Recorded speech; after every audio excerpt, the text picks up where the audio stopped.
Let's go back to our top story, the hike in interest rates. What will be the impact on the property industry? With us is founder and property expert, Epic South Africa's Grant Smee. Grant, thank you very much for your time this afternoon. I mean, I'd say this was the most anticipated repo rate decision, and some expected that it would in fact start that hiking cycle, and it has been so. 25 basis point increase. What's your take?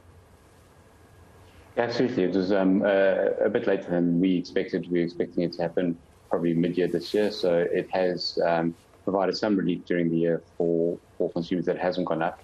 But I agree with you. It's certainly the start of the interest rate cycle ticking upwards over the next year and a half.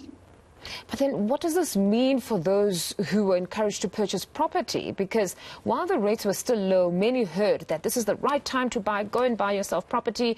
And there were those as well that cautioned that, guys, we shouldn't be deciding on the interest rate, but perhaps the purchase price. If the price of the property is low, let's focus on that because interests fluctuate. And here we are now. So what happens if you purchase property and now there's this significant increase and your household income hasn't changed? Does this not compromise somebody?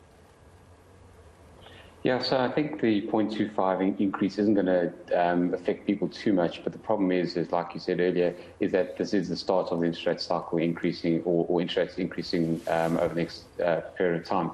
So it is going to have a detrimental effect on people who maybe bought properties from an investment point of view where there wasn't much margin, or people, like you say, that haven't increased their household income but have bonded properties now.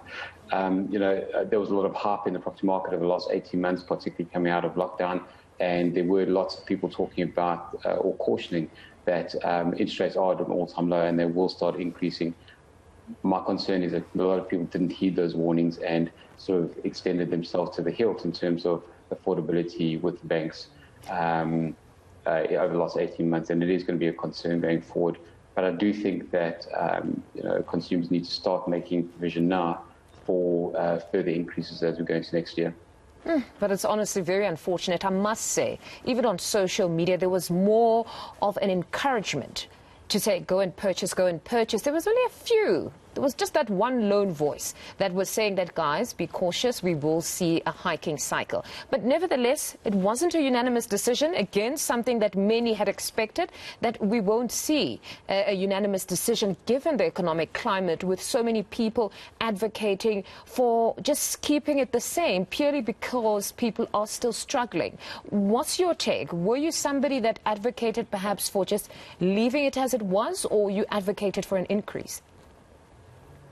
Yeah, so I mean, I was expecting an increase, like I said earlier in the year, and I do think an increase was required to maybe smooth the process of increases over a period of time. It wasn't, like I say, it wasn't unanimous, and there was a lot of mitigating factors that the Monetary Committee announced in their announcements, or referred to the announcements to say why it maybe shouldn't have gone up. But at the end of the day, I think it's important that we do firstly control inflation, but secondly start getting into a normalized economy. And normalized economy isn't interest rate that's at 7% in South Africa.